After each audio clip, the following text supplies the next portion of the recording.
Honorable members,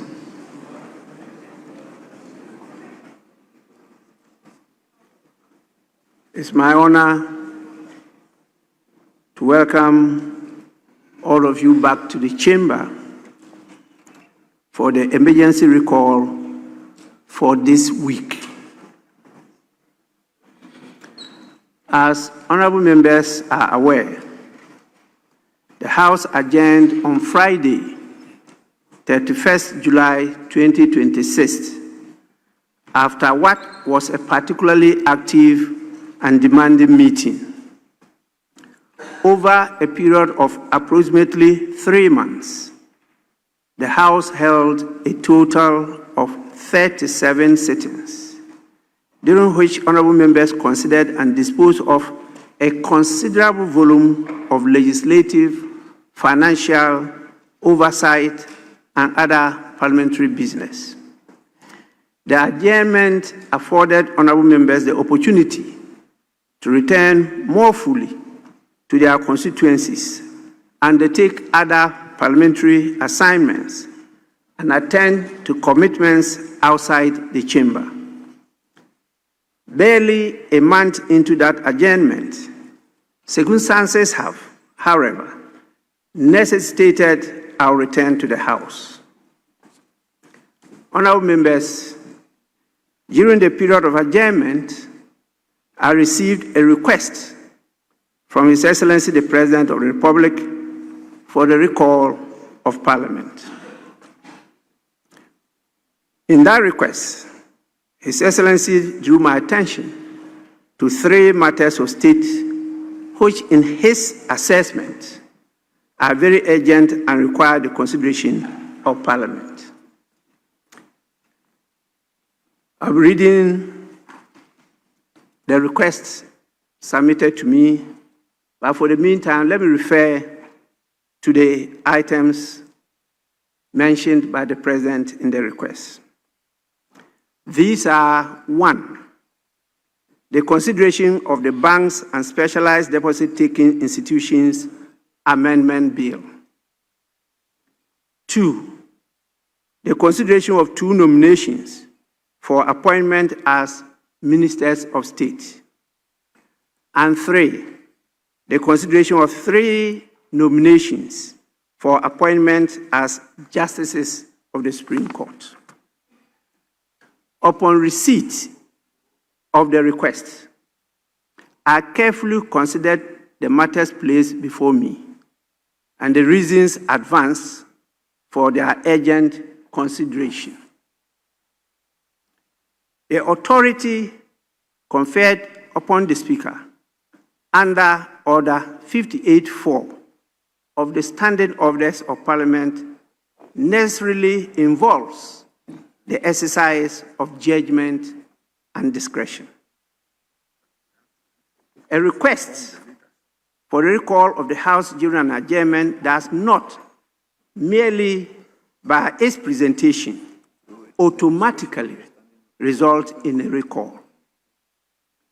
The Speaker must be satisfied, having regard to the circumstances and the nature of the business proposed to be transacted, that the situation warrants the exceptional step of requiring Parliament to reconvene before the expiration of its adjournment. In the exercise of that discretion, I was satisfied that the items presented by His Excellency the President were of sufficient urgency and importance to warrant the invocation of Order 58.4 and the recall of the House. Honorable members, of particular significance in my consideration was the Banks and Specialized Deposit-Taking Institutions Amendment Bill.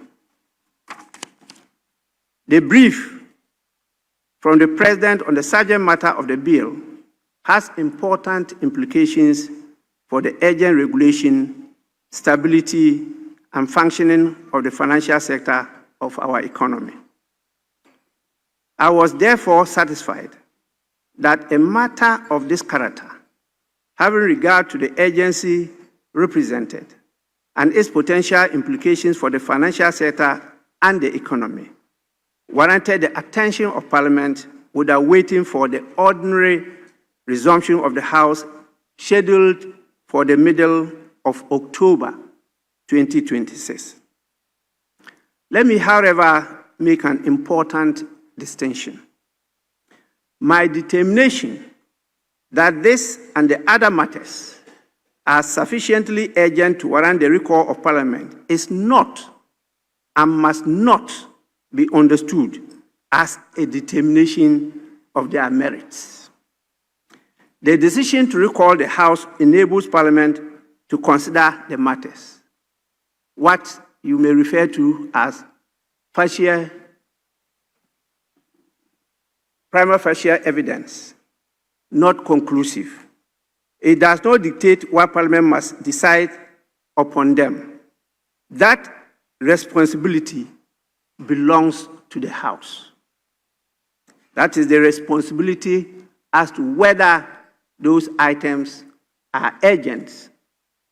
And to use the word in our standing orders, emergent matters to be recalled to sit.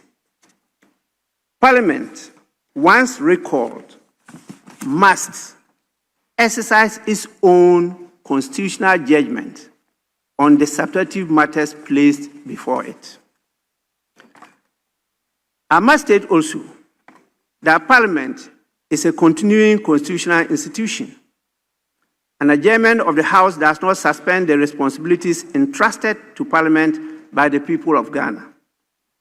When circumstances genuinely require the exercise of that legislative, deliberative, oversight, or other constitutional authority of Parliament, this House must be capable and ready to respond.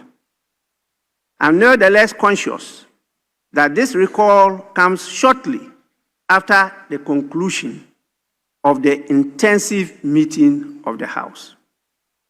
I therefore wish to place on record my appreciation to honorable members for responding to the recall and returning to the chamber. I'm extremely grateful. I further urge members to limit the business of the House to what has been specifically requested by the President. In other words, Mr. Speaker is not willing and not ready to admit any other business, because those are normal businesses to be transacted during normal sittings, not a recall sitting. Honorable members, when circumstances require Parliament to act, Parliament must so act. Honorable members, I will urge you during this emergency recall to demonstrate the highest standards of parliamentary conduct, firmness of conviction without needless acrimony, disagreement without disrespect, and vigorous scrutiny without obstruction. Once again, I welcome honorable members back to the House, and I thank you for responding to the recall at relatively short notice. I also welcome members of the Parliamentary Press Corps, officials of Parliamentary Service, our invited guests, and our fellow citizens following the proceedings from across the country and beyond. With these remarks, honorable members, you are formally welcome to this emergency sitting of Parliament. I thank you for your attention.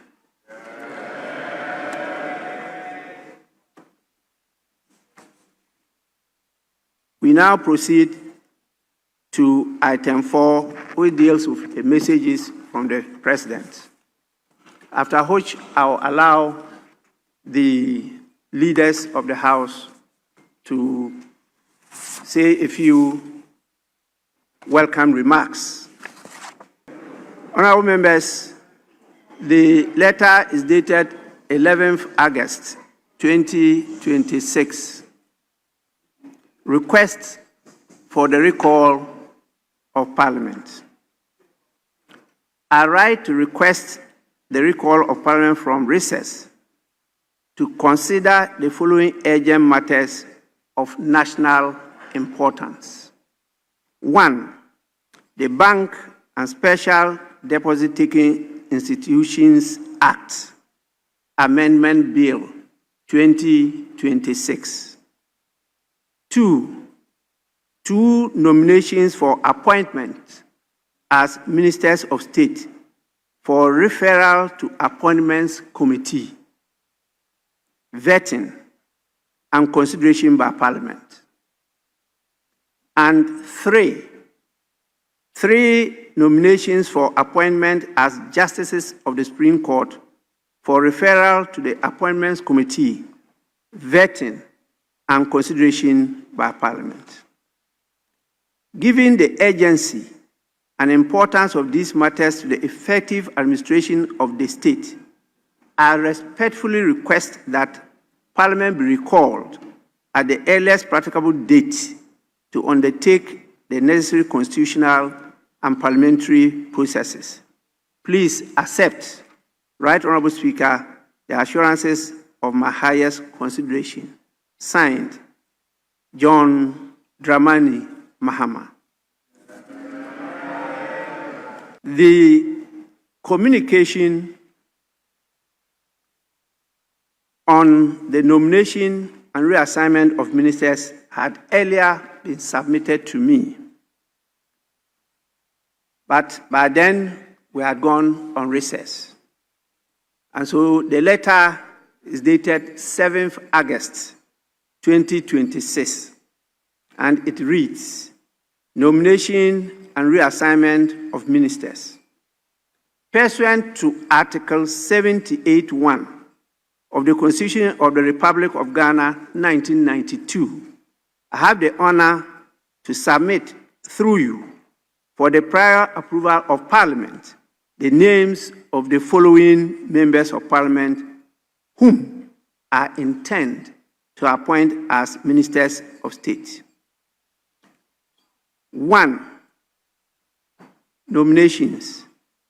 Ministry of Environment, Science and Technology, Dr. Zaneto Ajiman Rollins, MP. 2.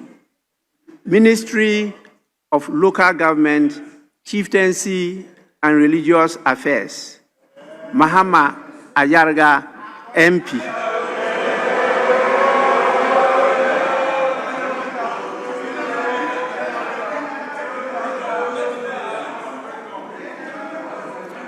In furtherance of my constitutional mandate to assign ministerial responsibilities, I also wish to inform Parliament that I have reassigned the following ministers to the portfolios indicated below.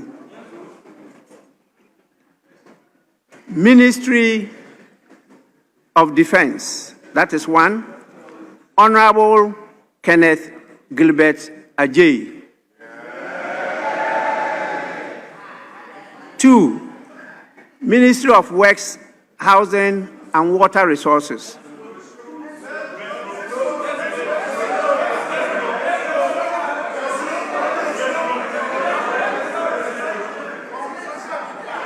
Honorable Ahmed Ibrahim, MP.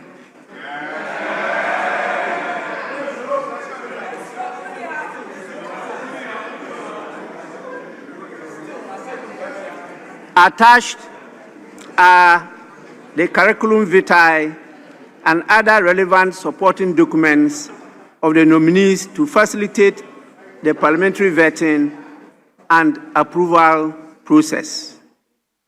I also wish to inform Parliament that following consultations with the leadership of the National Democratic Congress, Honorable James Agalaga, MP, has been designated acting majority leader.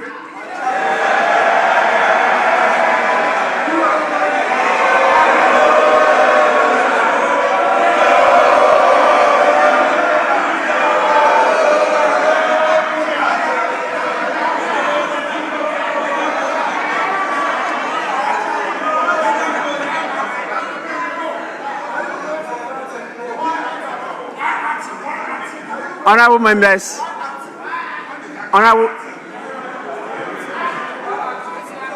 members,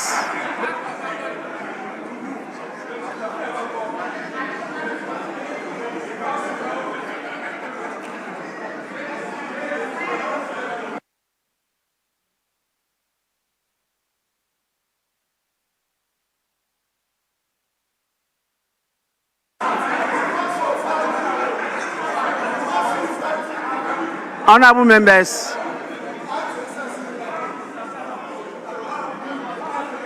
please accept, Right Honorable Speaker, the assurances of my highest consideration. Signed, John Dramani Mahama. Honorable members, the communication says acting because the President has no authority to communicate the change of the leadership of the House to the Speaker. And so it was actually done in error. This matter has come before the House a number of times.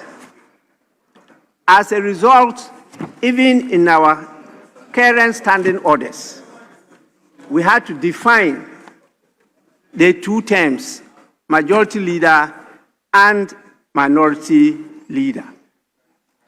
And clearly, majority leader, by our standing orders, says majority leader means a member of parliament designated by the majority caucus as their leader in the House. And as you know, the practice is that the party, under the hand of the General Secretary of the party, communicates that decision of the party to the Speaker. That is what has happened so far. And because of earlier disagreements, we had to relook at it, and we all came out of this definition, which is captured in the standing orders. I want to clarify this. So the procedure today may look different. That is why you still see the majority leader is still on his seat, because he's still the majority leader until otherwise communicated by the party and then decided by the caucus and the information passed on. Then you have the usual courtesies that will be done on the floor.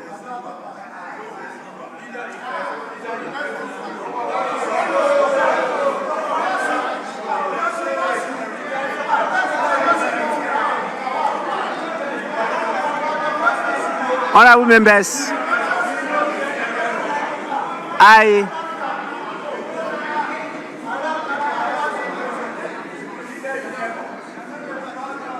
am by this going to refer the two nominees, because the others are already substantive ministers and it's just shifting their portfolios. And so we have only two to refer to the Appointments Committee for consideration and report to the House. And that is in respect of the Minister of Environment, Science and Technology, Dr. Zanator Ajman-Rawlings, and then the Minister of Local Government, Chieftaincy and Religious Affairs, Honorable Mahama Ayarga. I accordingly refer the two to the Appointments Committee for consideration and report to the House. I want to remind the House that the period I gave in my notice is for a sitting of 1 week, and that should be taken into consideration by the Appointments Committee. In other words, the consequential motions will have to be made, and we have to abide by our standing orders.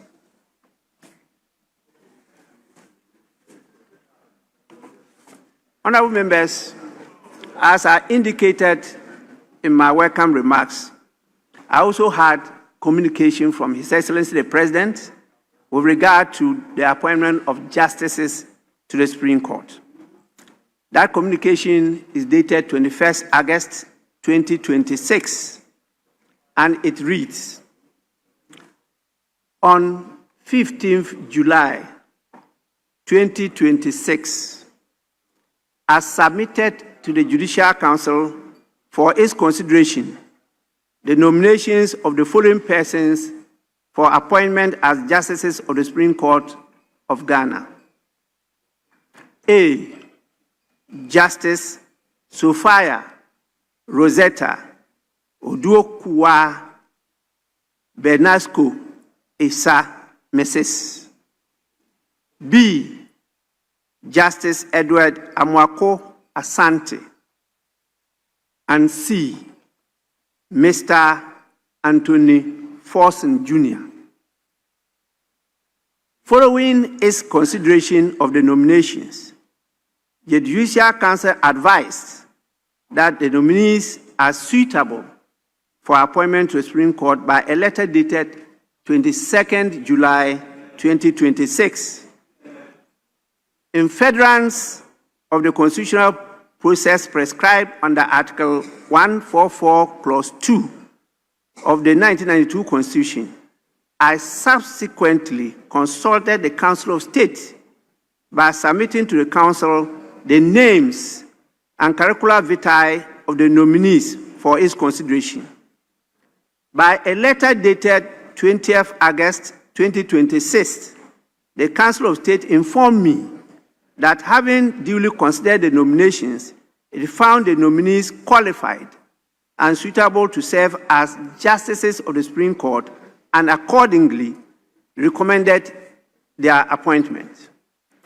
Accordingly, and pursuant to Article 144, Clause 2 of the 1992 Constitution, I hereby submit the nominations of Justice Sophia Rosetta Oduokua Bernasco Esa Mrs., Justice Edward Amwako Asante, and Mr. Anthony Forson Jr. to Parliament for its consideration and approval for appointment as justices of the Supreme Court of Ghana. Their respective curricula vitae are attached for the consideration of Parliament. Mr. Speaker, I trust that Parliament will give due consideration to these nominations in accordance with its constitutional mandate to enable the process of appointment to be concluded in due course. Please accept, Mr. Speaker, the assurances of my highest consideration. Signed, John Dramani Mahama. Honorable members, I accordingly refer these nominees to the Appointments Committee for consideration and report to the House within the period prescribed by the notice of recall.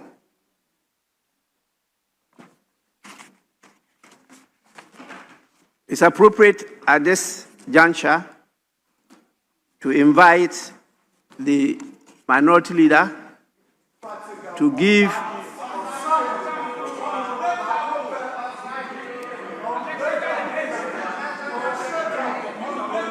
honorable members.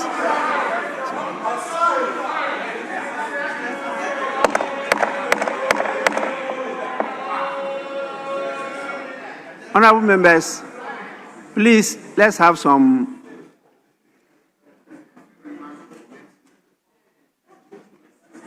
as honorable members, at least you should know when to applaud and when to remain silent. Definitely, you have the time for him to say what he's going to say, and as backbenchers, you have your role to play. But you should have the patience. You should have the patience for the speaker to at least conclude his statement. Please, Minority Leader, you may have your bite.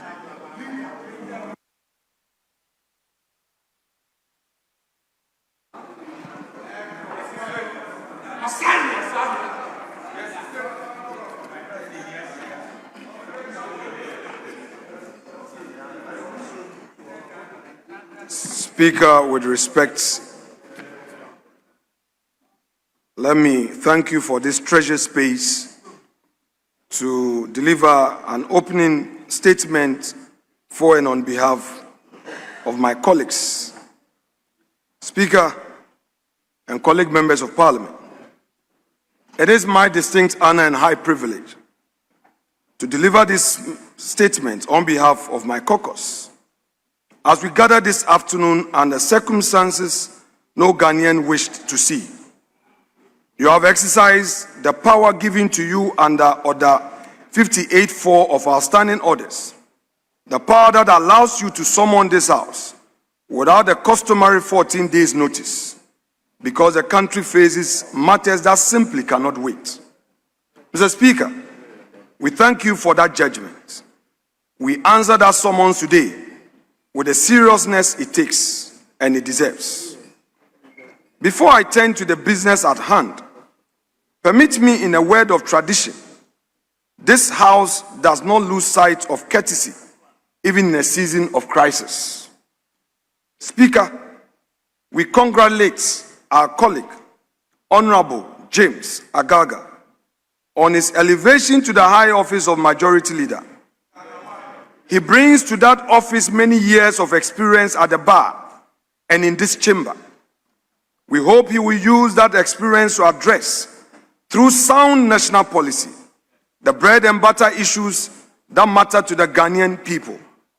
This minority stands ready to engage him in that spirit, firmly but fairly.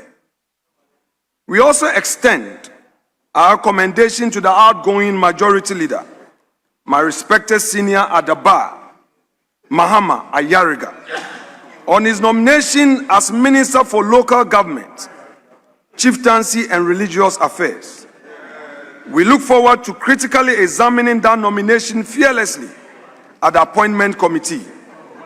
We hope he arrives at that ministry equipped to confront the filth that has overtaken our cities and towns. Fill this ministry hole squarely at the door of government for failing to enact a sanitation policy. Speaker, personally, I am filled with nostalgia. This is a man I've always respected, and I'll dearly miss him in our usual banter on this House floor. Mahama, I respect you. I've enjoyed our friendship. The media sometimes misconstrued the exchanges, but you and I know what we know. Congratulations, and I wish you well and many more accomplishments. Mr. Speaker, permit me also, on behalf of this minority, step briefly outside the walls of this chamber. On the 15th and 16th of August, our party, the New Patriotic Party, conducted regional executive elections across all 16 regions of this country. Thousands of delegates cast their ballots. New regional chairpersons and their executives emerged. And Mr. Speaker, it was done peacefully, transparently, and in good order. We congratulate every member of our party's rank and file who made that possible. It is a credit to our eternal democracy and a signal that this party is steadily rebuilding itself, region by region, for the task ahead. By this, I mean putting Dr. Mahamudu Bawumia back on the ballot and into the presidency. To fix a Ghana that is falling apart in one critical area after one after the other under the watch of the NDC government. To every candidate who will stand for national office when this party gathers in Kumasi in October, win or lose, we wish you well.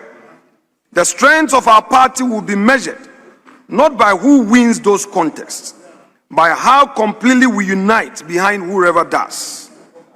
Mr. Speaker, let me now turn to why this House was recalled. This House has been recalled to consider urgent business. That urgent business is not, on its face, the matter I am about to raise. But, Mr. Speaker, no other paper drawn up before today could have anticipated the shock that met Ghanaians this month, that the government that they elected to reset the governance of this country has, under the watch of Goldbod and Bank of Ghana, lost $1.7 billion US. At today's exchange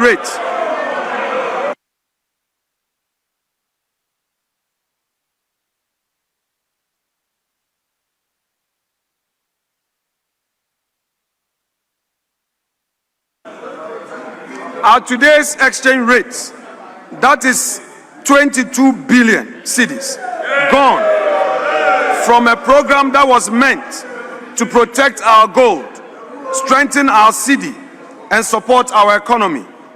Speaker, according to IMF report dated 17 December 2025 at page 3, paragraph 56, quote, losses from the domestic gold purchase program and Goldbod's activities should not be borne by the central bank and transparently brought on budgets.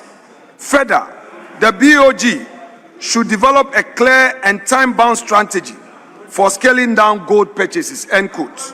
Speaker, we hold a firm view that this House cannot convene this week and be silent on that figure. It must become part of our deliberations so that the people of Ghana know that those in charge of implementation of policy must account to the people of Ghana. In keeping with that conviction and in line with the relevant provisions of our standing orders, on the 20th of August 2026, we, the minority, filed through the proper process a motion demanding the establishment of an ad hoc committee under Order 2621A to investigate the loss in full. We ask that this House refer that matter to a committee empowered to summon documents, summon witnesses, and give Ghanaians the disaggregation they are owed. Not a summary, not a slogan.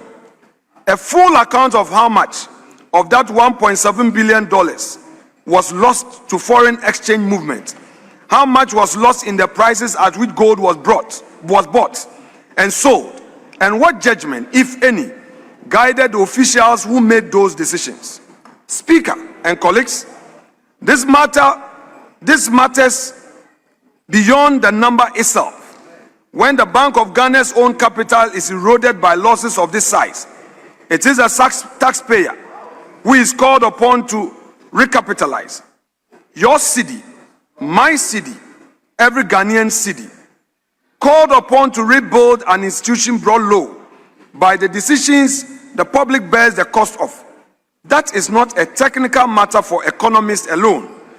That is a matter of urgent public importance for this House, under Order 114 of our standing orders, and we, the minority, shall treat it as such. Speaker, we make this point in a context that makes the loss even harder to accept. As we speak, Ghanaians in mining communities across this country continue to suffer kidney failure, lung failure, and other grave conditions at alarming rates because of the extensive pollution that illegal mining has visited upon our water bodies and our air. This has become nothing short of a widespread epidemic, one this government appears to have neither the clue nor the courage to confront. So while Goldbod cannot account for 1.7 billion, an equivalent of 22 billion Ghana cedis, Ghanaians in our mining communities are paying with their kidneys, their lungs, and in other cases, their lives.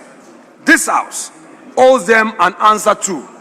Speaker, in the face of the allegations of extortion leveled against me, I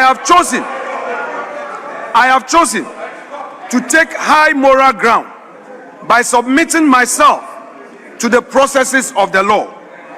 I have accordingly caused writs to be filed in suit number GT 1029/2026, entitled Osahin Alexander Afenyo Markin versus Samuel Edu Gyamfi and Multimedia Group Limited at the Accra High Court, and suit number GR/ACH/CC/C5/02/2026, entitled Osahin Alexander Afenyo Markin versus Eric Ejay and Peace FM at the Achimota Circuit Court. I have every confidence that in the fullness of time, the court will make the appropriate determination on these matters. Mr. Speaker, I also await with bated breath that the man or the men who made the allegation will have the courage to report the matter to the police or the OSP or any investigating agency in this country. And I expect that if they muster the courage to report that I have extorted from them and I am invited, I shall submit myself to every investigation so that eventually my name is cleared. There is, Mr. Speaker, there is a limit to political discourse. There are lines that must not be crossed, and these red lines, once crossed, they must be dealt with. Mr. Speaker, I can modestly and humbly say that I have served in this position with integrity. I came into this office a man of hard work with determination, and I have achieved for myself what I have to do for myself, my family, and my constituents. Mr. Speaker, I work with clear conscience and with fidelity to the responsibilities entrusted to me. I say so without more. Mr. Speaker, let me now turn to the issue of power in our country. Speaker, our nation was left in darkness. As if that was not enough, we must also draw the House's attention to the general state of power supply in our country. We ask that it be made a pivotal part of our deliberation this week. In the space of 1 month, Ghana has twice been plunged into total darkness. Gridco called it both times, quote, power system disturbances, end quote. The first was on the 29th of July. The second struck barely 3 weeks later at the dawn of 20th of August, when a fault on the Akosombo water line tripped our generating units and left homes, hospitals, and businesses across this country without power for the better part of a day. Mr. Speaker, Ghanaians have received nothing beyond tear statements announcing the outage, and hours or days later, tear statements announcing its restoration. This was not the power sector Akufo-Addo and Bawumia government handed over in January 2025. In an age when a nation's electricity grid is rightly treated as core national security infrastructure, this House cannot allow such statement to substitute for real answers. We therefore give notice, in accordance with the rota provisions of Order 216-2D of our standing orders, of our intention to push that the Minister for Energy and Green Transition to appear before this House to account fully for the state of our power sector, and or that a probe be opened into causes of these outages. Speaker, we will not allow these matters to be swept under the carpet by press statements. Ghanaians deserve to know why the lights keep going out and what is being done to make sure that they do not go out again. Speaker, permit me to turn to the issue of weaponization of justice. While this government displays its inability in managing our treasury on the grid and elsewhere, there's one department in which it has shown troubling efficiency: the weaponization of our prosecutorial machinery against members of this caucus and, in general, former appointees of Akufo-Addo. We have watched that machinery deployed against our compatriots including the Ashanti Regional Chairman of our party, Enchibwe Siakun, popularly known as Wuntumi. We have watched most recently a controversial warrant from the Chief Justice compelling the speedy prosecution of our members during judicial vacation, a period that has traditionally offered judges, lawyers, and litigants alike a season of rest.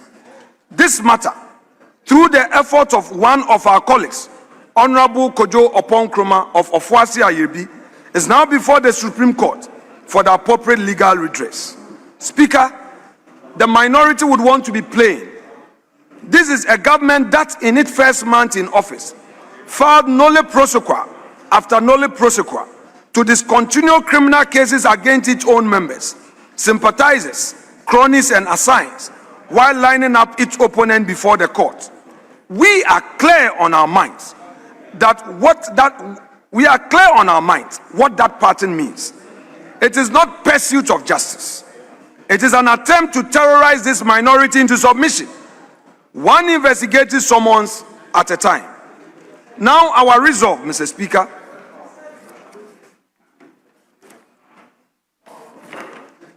Speaker, let me be equally plain in response. No matter how far this government goes to suffocate the rule of law in an attempt to weaken this minority's resolve, we will not bend the knee.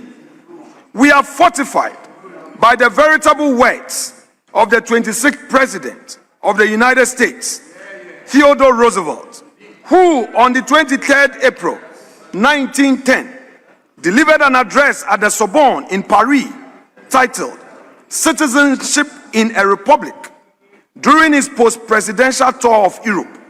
And he said, and I quote, "It is not a critic who counts, not a man who points out how the strong man stumbles, or where the doer of deeds could have done them better.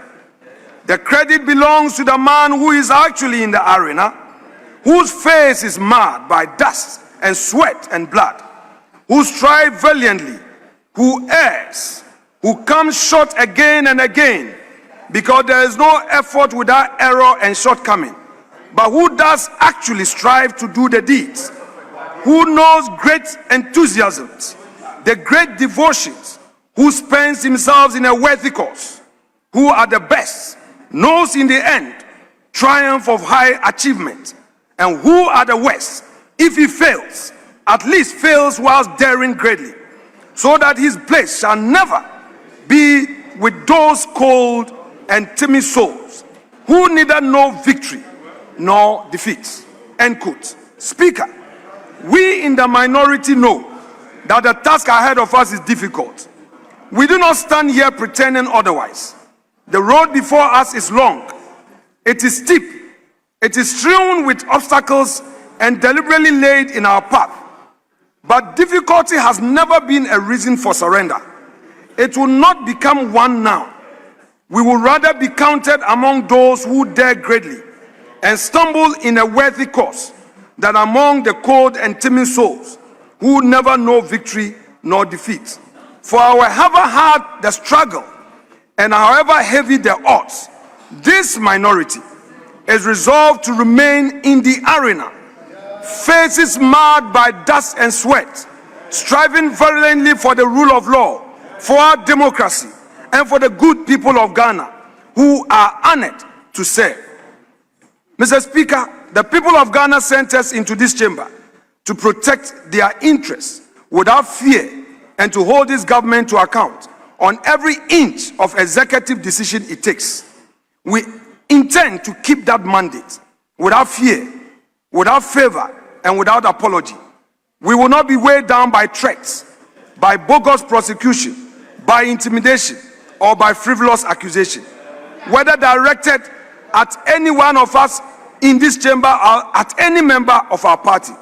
For as long as we have life, for as long as we have good health, for as long as we remain members of this house, we will expose what we see as wrong and insist on what is right.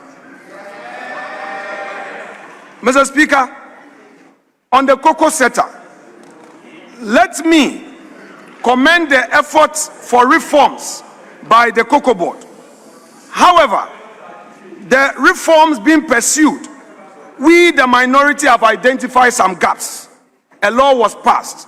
We hold a view that there wasn't sufficient consultations and that there should be further consultation regarding the concerns of the LBCs that were turned down by this government.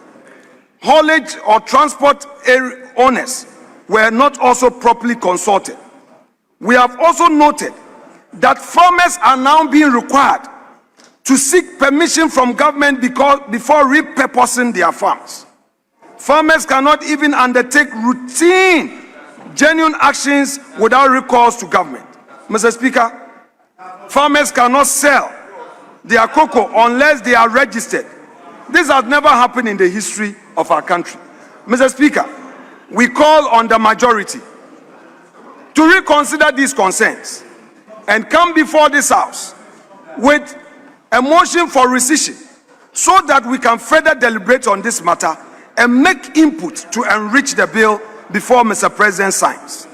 Mr. Speaker, this House should know that the two items we have given notice of today on the Goldbod losses and the other power outages are only the beginning of clear paths in ensuring this government is held to account.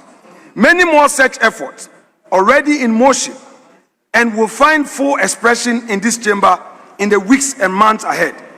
We do not intend to let a single matter of accountability rest, for it is said that he who comes to equity must do equity. In closing, Mr. Speaker, let me once again welcome all colleagues back into this emergency meeting. We did not ask to be recalled under these circumstances.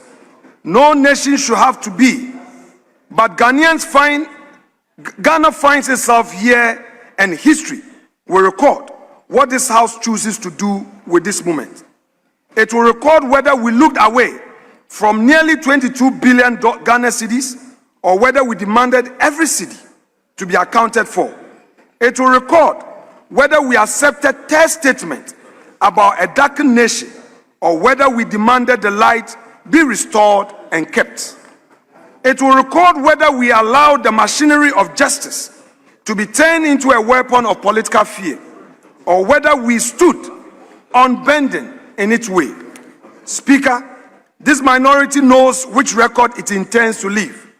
It is our hope that in all our dealings this week and in every week that follows, we will be guided by nothing less than the ultimate well-being and the interests of the Ghanaian people, to whom this House and every seat in it truly belongs. Mr. Speaker, I thank you for this treasure space.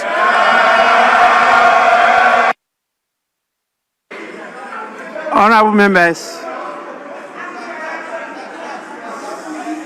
please let us now listen to the majority leader.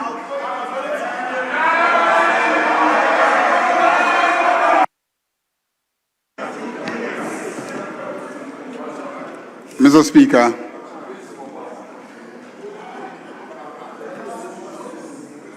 colleague members of the Honorable House,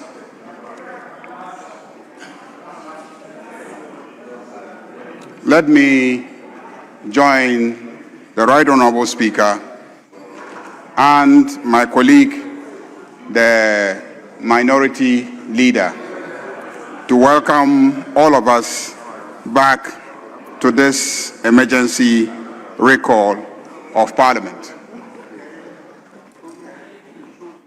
I believe many of us have been unfortunately rudely interrupted in the enjoyment of our recess.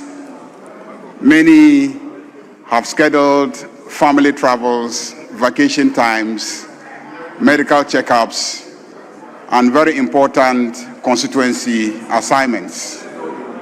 And we have been asked to return to consider important national assignments. But looking at the numbers in the House, I want to commend all of us that in spite of the recess period and the many things that we scheduled, we have made time to respond to the Speaker's recall to come and attend to the urgent business that is before us. Mr. Speaker, the items before us relate to the passage of an important financial bill and the consideration of nomination of two of us, your colleagues, to join the executive arm of government. Mr. Speaker, we also have, as you have indicated, the consideration of 3 nominees to the Supreme Court. I want to assure colleagues that we will work together to consider the nominations within the time frame of 5 sitting days, which the Speaker has indicated. To meet this deadline, we will be required to suspend a number of standing orders which place some obligations on us in conducting our jobs at the Appointments Committee and as a House in the consideration of bills. I therefore urge colleagues to support motions that will be moving to request for abridgment of time, to suspend some requirements of public notices so that we can accomplish the task within the 5 days recall that the Speaker has made. Mr. Speaker, I also want to thank my colleague, the Minority Leader, for his very kind words about me and my tenure with him in this House, except to say that I'm still the Majority Leader. I have not left yet. And I will soon be leaving. And when I finally will leave, I will deliver my address to the House, during which I would recognize my good days with him, and I want to thank him for all that we have accomplished together, working with integrity, with honesty, and with forthrightness in our relationship. I also want to urge colleagues that we are going to sit for only 5 days. I therefore urge colleagues, as much as we can, to attend the sittings for the 5 days period so that we can accomplish many of the things that we have indicated. Unfortunately, I want to appeal to my colleagues in the minority that many of the issues that you have raised, even though some may be germane, I unfortunately want us to abide by Speaker's directive that this House focuses on the urgent matters, for which reason he has recalled the House. I know for sure that on several occasions in this House, the minority has raised the issue of the matters at Goldbod. And even though you have consistently tried to brand it as losses being run by an institution of government, I believe that I've also witnessed in this House that the minority has urged us to share the glory for the establishment of Goldbod with your flag bearer, Dr. Mahmoud Bawumia. And I know for sure that in the original design that the NDC government inherited, according to you, there were still what you call losses. Even if the losses have increased, it is because this government have pursued policies that have expanded the volume of gold that has been purchased by the government. Those are facts, and you know the facts. In this House, we have consistently demonstrated that what you call losses are actually costs that this country has to pay in order to maintain the strength of our currency today. What you call as losses is costs that this country has to deal with as a result of maintaining the stability of our currency. All these things have been argued, and we have tried to make a case that this is perhaps one of the best policies that have ever been implemented by any government in this country that has stabilized our currency, that has strengthened our city, and that has maintained inflation at a very low rate up to date.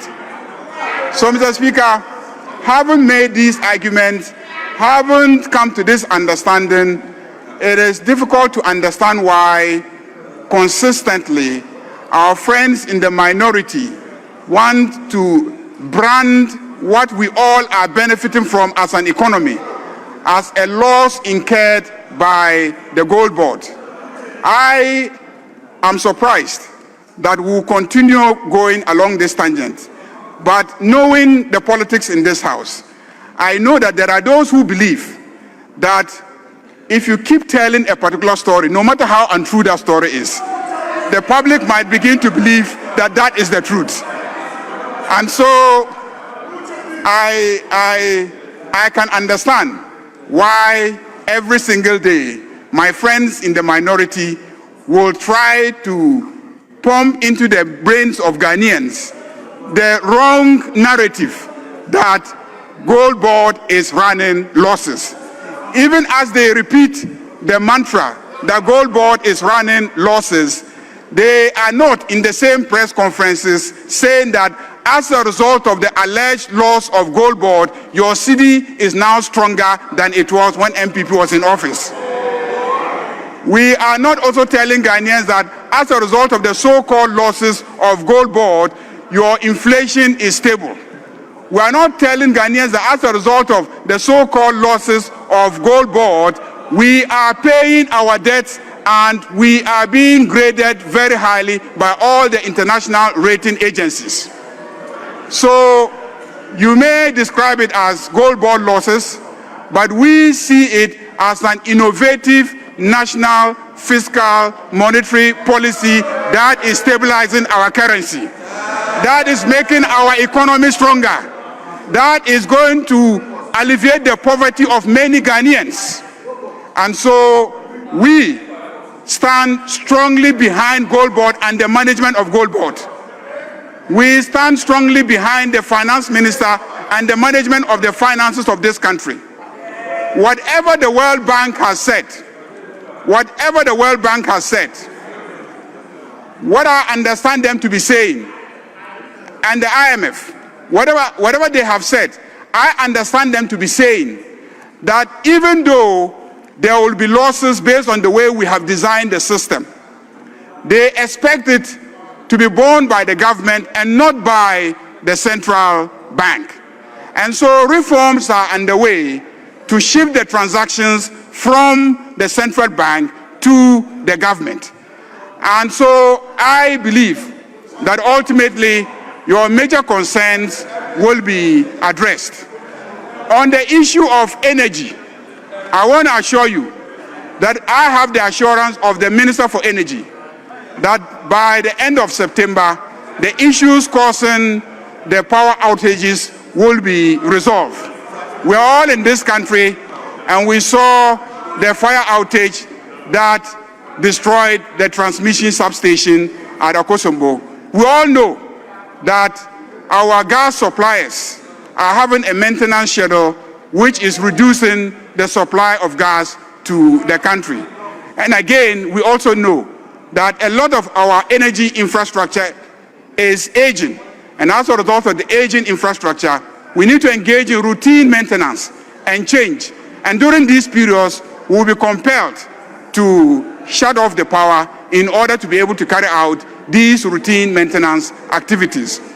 These, we hope, will be finished by the end of September, and the minister assures us by that time we will resume the stable power that we have been enjoying since John Dramani Mahama became president again. Mr. Speaker, just to indicate that my colleague has raised the issue of the the Chief Justice directive on legal vacation. I have always said that this House should not be interfering in the work of the judiciary. And so I will not comment on that, except to say that if I were an accused person before a court and the judge says that he will not go on vacation, he will spend time and dispose of my matter expeditiously, I'll be the happiest person. If I were an accused person, because every accused person who believes that he or she has not committed an offense wants the judge to expeditiously consider your matter so that you can rest at home, rest assured that you are not working with a court prosecution hanging over your head. And so I am surprised that an accused person has the benefit of the judge presiding over his case, deciding to cancel his vacation so that he can attend to his matter. And that has become a subject of complaint and protest in the chamber of this House.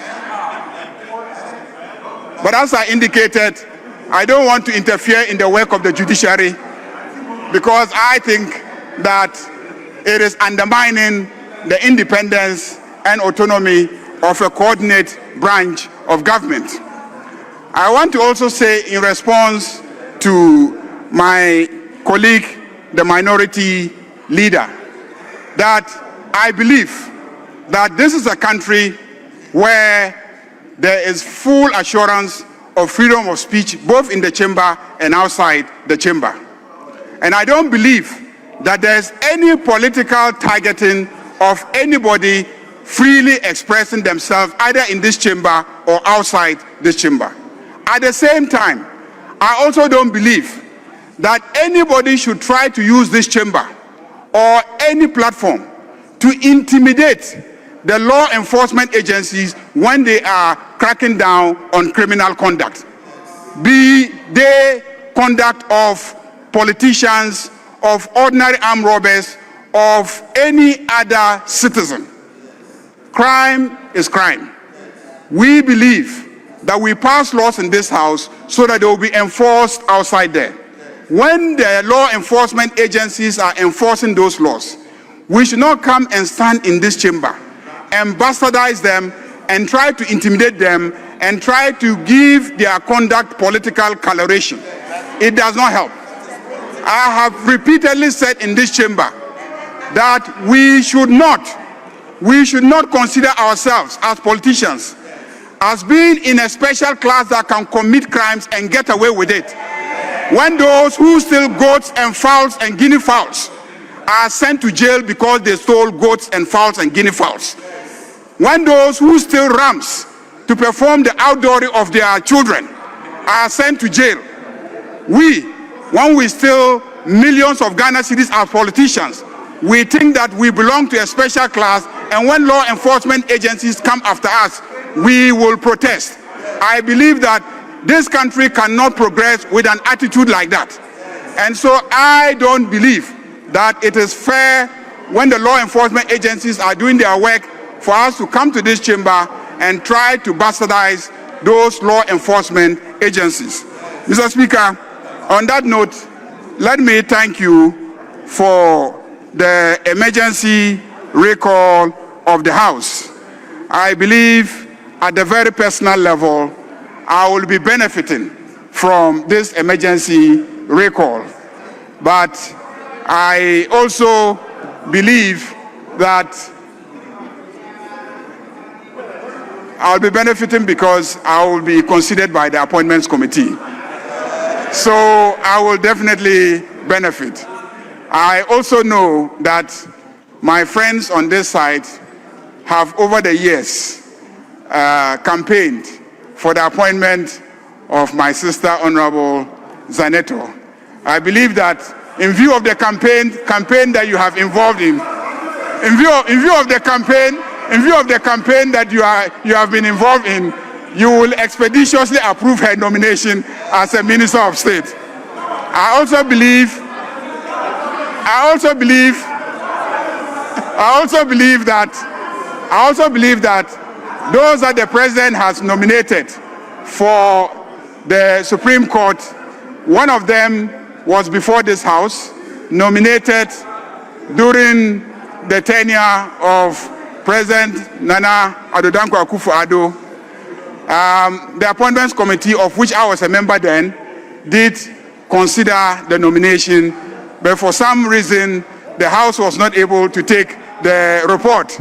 So I believe that such a nomination will also not face any obstacles. Again, the other nominee is a very experienced, judge from the ECOWAS, court, and I'm sure that a number of cases that my friend in the minority has taken to the ECOWAS court, has somehow passed through his administration.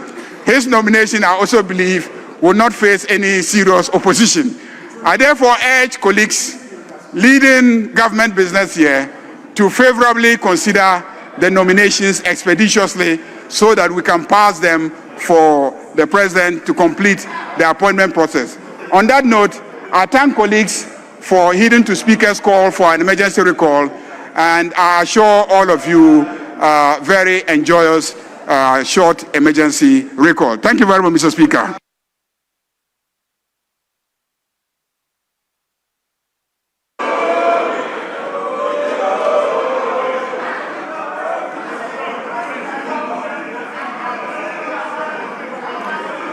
Honorable members,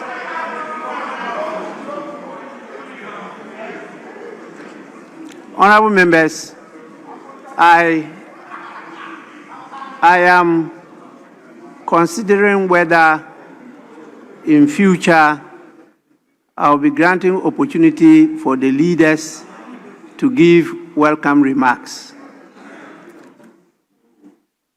because what has taken place has nothing to do with welcome remarks.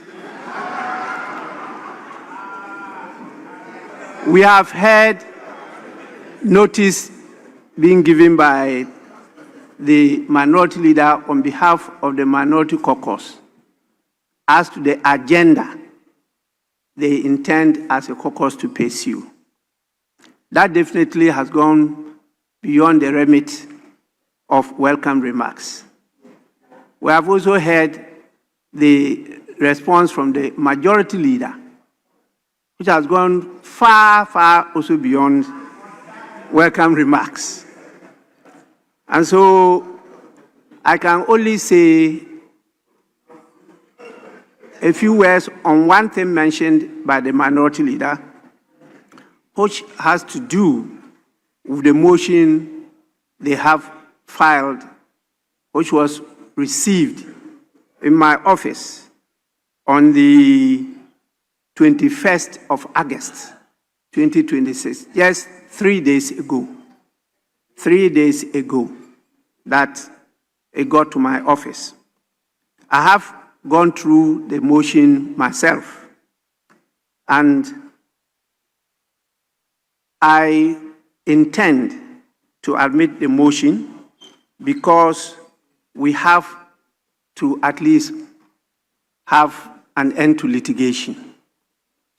As to whether it's a loss or it's a cost, this House will have the opportunity to go through it. And please, Ghanaians are very intelligent people. They will listen, they will read in between the lines, and they will make their decisions. But it's not proper for us to try to cover up anything. We are now part of the Open Governance Partnership, and we have opened our parliament beyond any other parliament in Africa. And so this is one of the things that, from listening to both sides, not only in the House, even outside the House, both sides are willing to engage and to explain themselves. And I don't think that the Speaker will be the one that will stand on the way of the country. So I intend to do so. But let me also draw the attention of the House to the fact that under our rules, our standing orders, the House, through its members, can also request a recall of Parliament. It's under our rules. If you read Order 59, Rule 2 and 3, it's very clear there. And that is when Parliament is on recess, not when Parliament is sitting. So please, that opportunity is there for members, but I will only do so in consultation with the leadership of the House. That is also clear in the standing orders. And so when you request, I have to call your leaders, discuss with them. If we are ad idem, then I'll recall the House. And that time, it could be done within 3 or 4 days, not as I have done in this case, almost a notice of 2 weeks.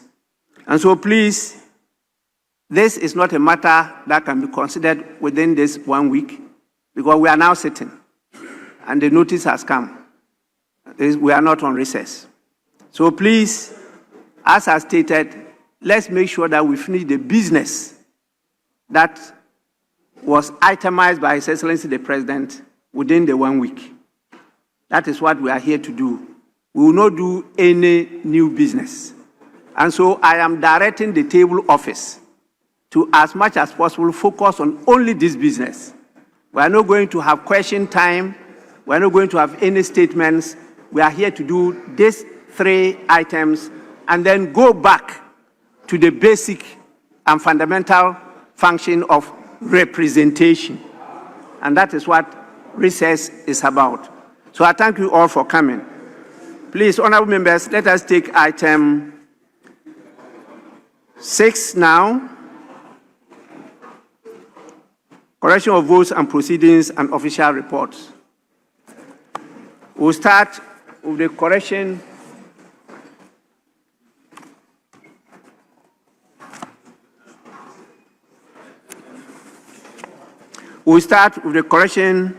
of votes and proceedings of Friday, 31st July 2026. Page 1, page 2, page 3,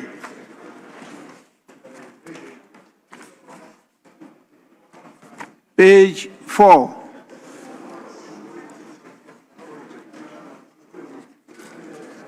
page 5,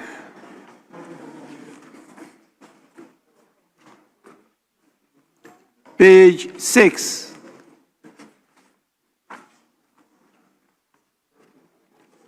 page 7,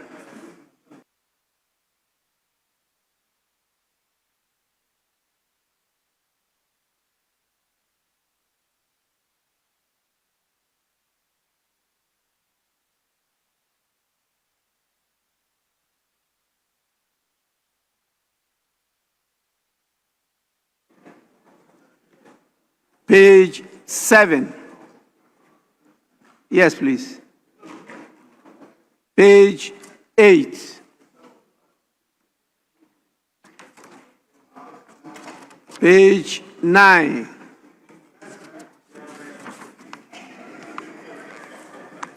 Page 10. Page 11. Page 12. Page 13.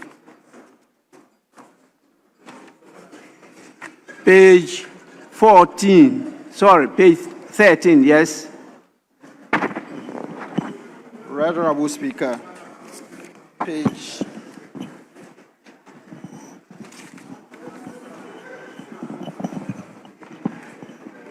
Honorable Speaker, page 13, item number D.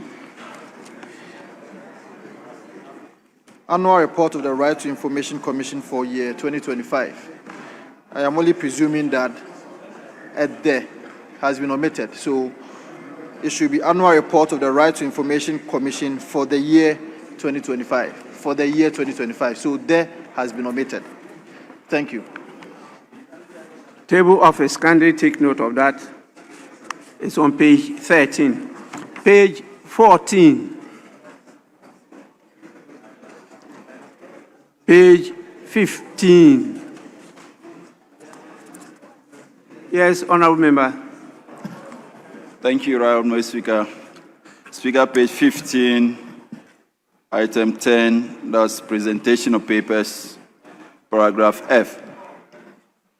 Sub-paragraph I, number 35 and 36. Apparently, Mr. Speaker, if you permit me, it appears to be a repetition of the same district assembly. That's Gyamfi District Assembly. So if that is correct, then one should be deleted. Mr. Speaker, number 42 as well, Gomoa Central Municipal, if we can add the word assembly. I have a couple of others, but Speaker, they are on page 16 and 17. Thank you. Table of office, kindly take note of that. The Honorable Member is right. Page 16. Yes, you may continue. Thank you, Speaker. That's number 75. South Dine is a district assembly, not a municipal assembly. So if the municipal assembly could be deleted and we insert district assembly. Thank you.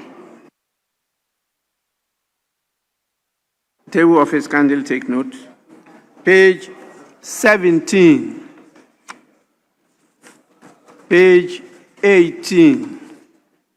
Sorry, page 17. Okay, yes, sir, Speaker. Yes.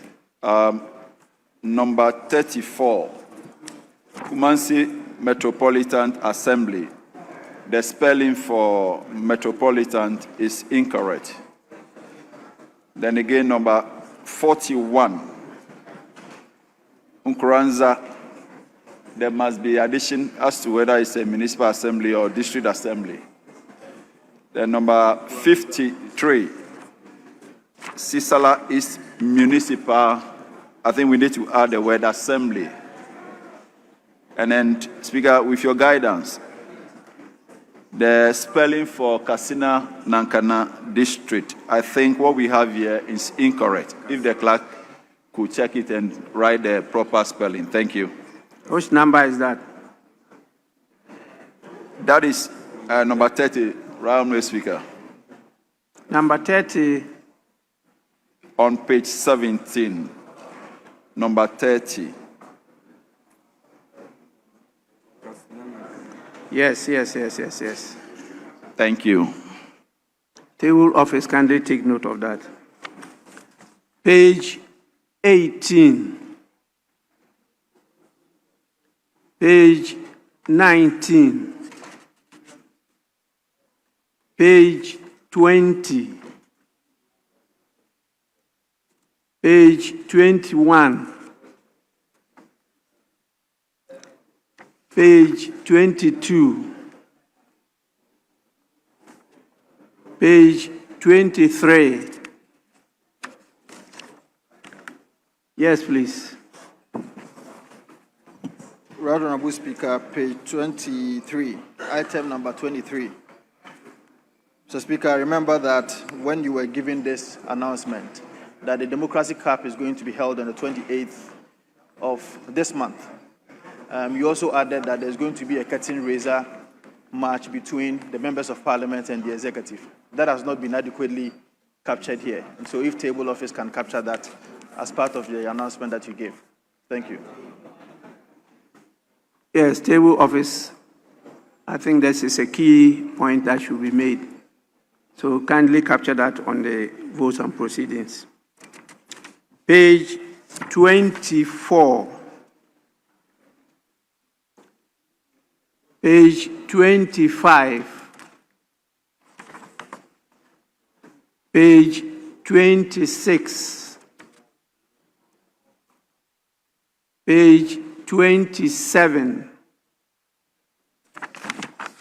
page 28,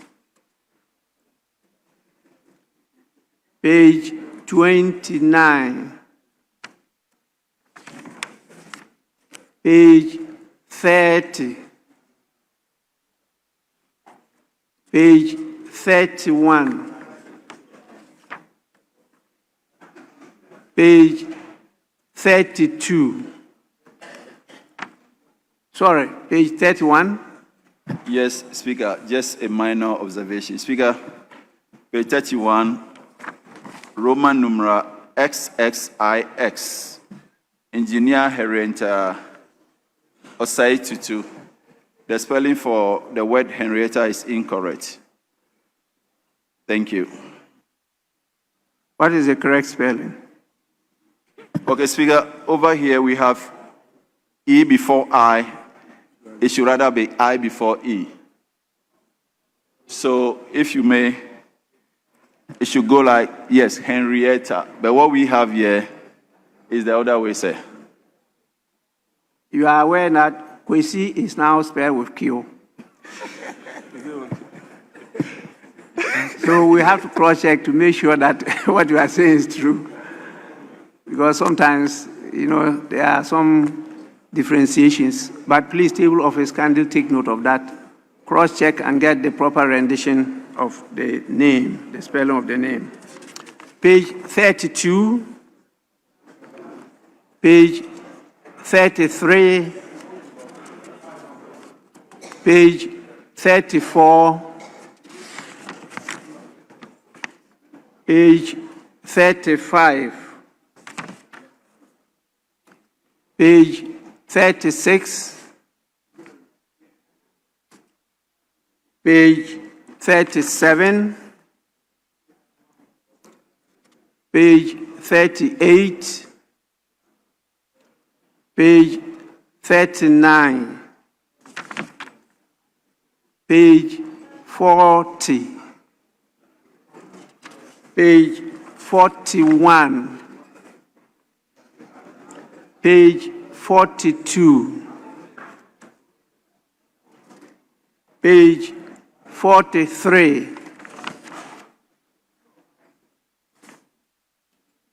page 44, page 45. Honorable members,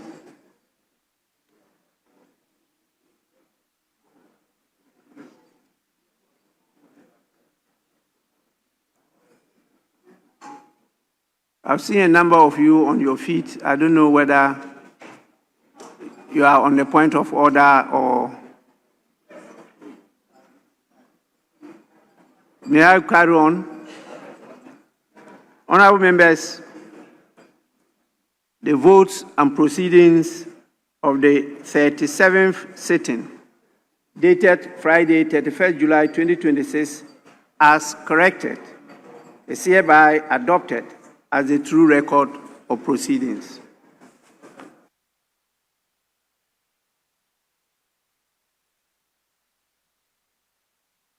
I have two copies of the official reports dated Tuesday, 28th July 2026, and Wednesday, 29th July 2026. Honorable members, any corrections?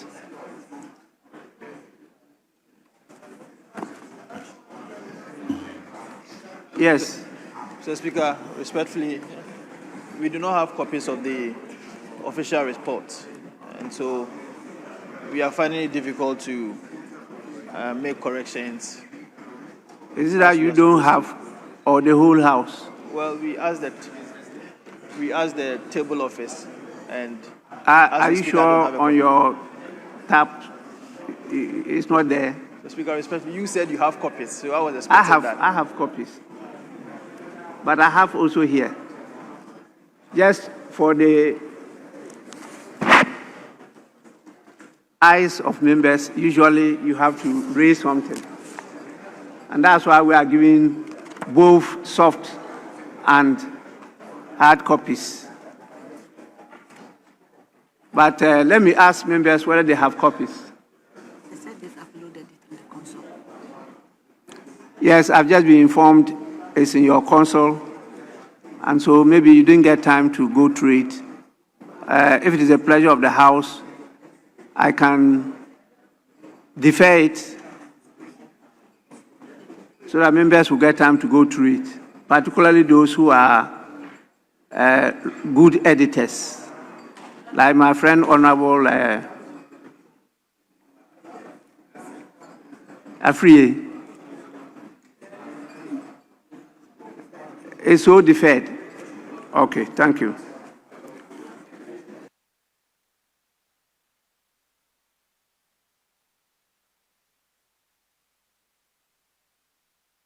Honorable members, let's now listen to the Majority Leader, who is the Chairman of the Business Committee. I'm sure he'll be guided by my statement to give us an idea of the business for the week. Majority Leader.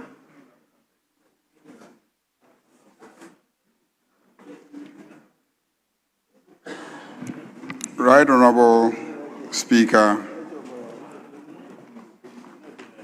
the House having been recalled pursuant to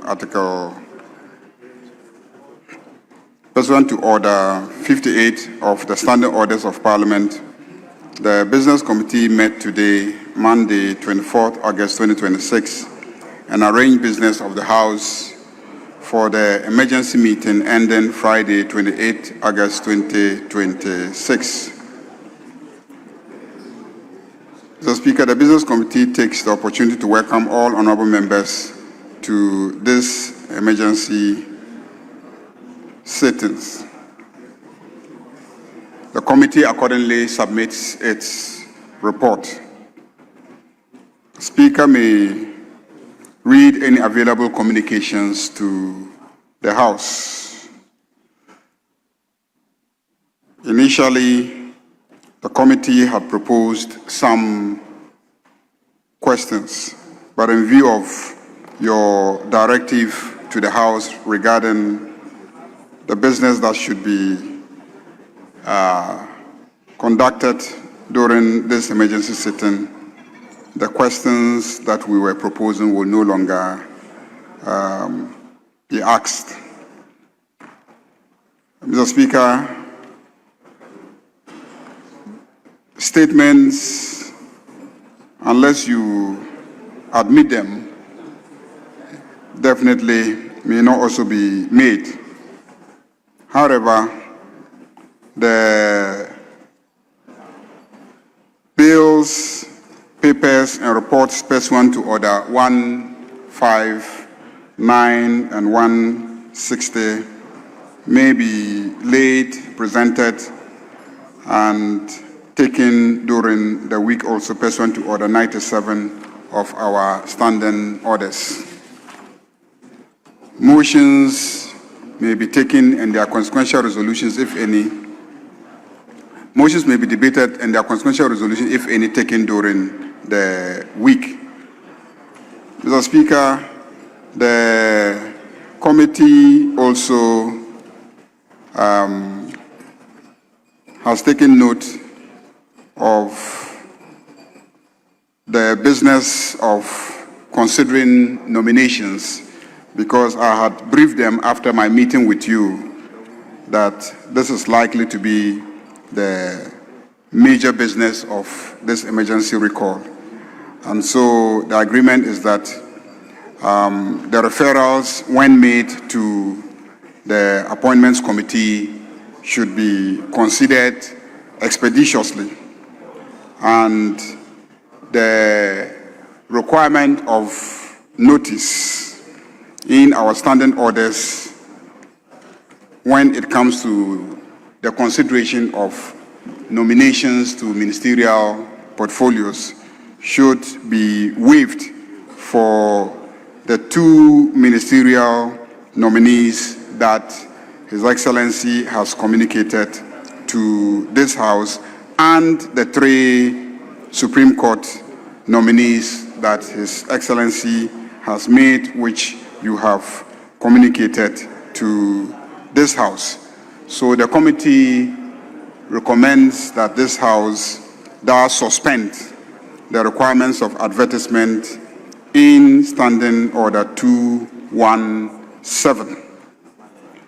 Mr. Speaker, the agenda proposed by the committee is on Tuesday, 25th of August 2026, that the Appointments Committee should consider the 2 ministerial nominees and 1 justice of the Supreme Court. And then on Wednesday, 26th August 2026, the Appointments Committee should also consider the nominations of 2 justices of the Supreme Court. So those are the schedules that the Business Committee is recommending for adoption by this House. Mr. Speaker, the committee considered the proposed business of the House for the recall, and during the consideration, members of the minority caucus opposed the recall on account of an argument that the proposed business is not of an urgent nature. In accordance with Order 2162 and subject to Order 67, the committee submits to the House the order in which the business of the House shall be taken during the week. Mr. Speaker, the original schedule, daily schedule for the order paper has been attached for Monday, 27th August, Tuesday, 25th August,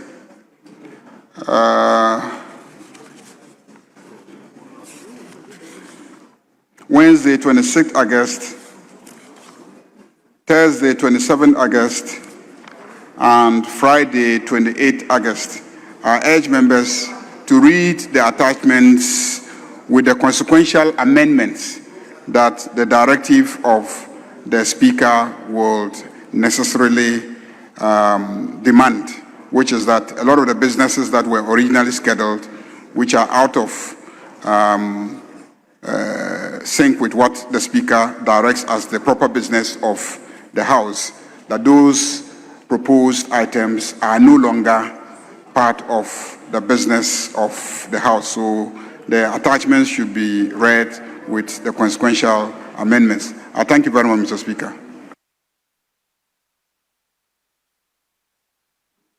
Honorable members, the business statement has been delivered. Any comments? Yes, please. Speaker, let me thank our leader for presenting the statement. And let me also put on record that at the Business Committee meeting, we sought to make an amendment to the items to be discussed. We were in principle not against the consideration of the business that was proposed, but we thought we could add on or make certain amendments. That was the statement of fact. And so, Leader, if you can take good notice. I have taken a good look at the proposed business statement, and I see the Chief Whip is pushing to get most of our ministers come answer questions, but it's still not good enough. Because, Speaker, I'm old in this House to know that averagely in a week, we've been doing 70 questions. Leader, if I have your attention. Speaker, we've been doing 70 questions. I see you've advertised or are proposing 40 questions. The standing orders permit you to make supplementary statements. Even after we've adopted this, I want to suggest to you, Speaker, because we already have about over 200 questions outstanding. What do we do to take advantage of this 5 days so that as many of the questions admitted by Mr. Speaker can be dispensed of? So your 40, even though I know you are trying hard, your 40 is still on the low side. And let's try and do something about it. Speaker. Honorable Member, I thought in my statement, I made it clear that we are not going to take questions during this recall meeting. I stated it clearly, and the leader in presenting the report took notice of that. Apologies. I will then stay clear of that and proceed. So we are not taking questions, and we will also not take referrals. Speaker, is it the case? Okay. Then let me proceed to look at the businesses. What about the other businesses? Speaker, apart from the referrals. I stated that this 1 week is an emergency meeting, and the items that necessitated the recall is what we are going to focus on. Finish with that, and then we adjourn again, because you have duties to do in your constituency. The most important part of your presence here is representation, and so we can't take that away from you. Speaker, then I think I hold my gun at the appropriate time. I'm grateful. Honorable members, Majority Chief Whip.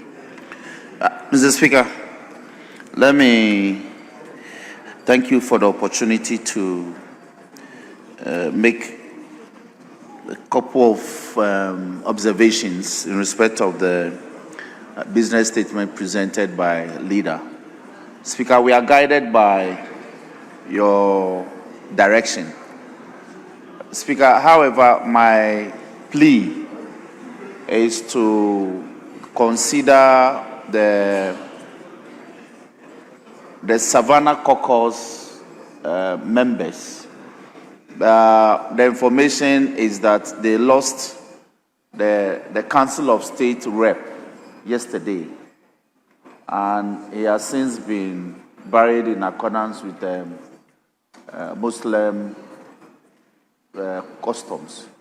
So they are praying for the opportunity to make a statement in respect of that, with your leave, within this period, Mr. Speaker. Because it's quite, it happened yesterday, and the House having been recalled for a week, they are praying for a special leave to be able to do so. Because the humble position is that if they return to do that in October, the essence will be lost. So that's a very special appeal to you. Speaker, I will defer to you on this matter. Then, Mr. Speaker, leader indicated that given the special nature of this sitting, the proposal is that we suspend the rules with respect of Order 217, which governs the procedure. No, he's made a proposal. So we, sorry. Yes, we must anchor it. We must support the call. Why the waiver must be granted, so that the rules governing the work of the Appointments Committee as enshrined in Order 217 will be waived to enable the committee to expressly consider the referrals, so that by Friday we would have effectively dealt with these matters. So we support the call for the rules to be waived in pursuance of Order 3 of our standing orders. Mr. Speaker, I thank you for the opportunity.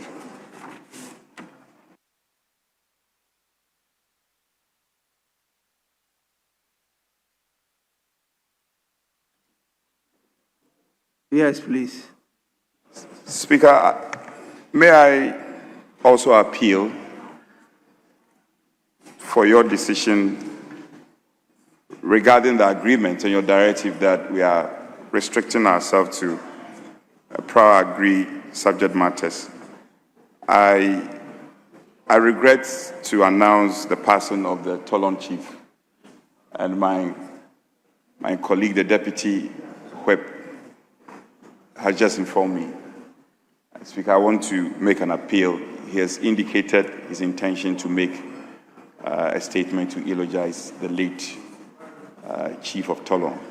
So if that statement could also be taken together with the application made by my colleague. Yes, that's what I'm saying. Yeah.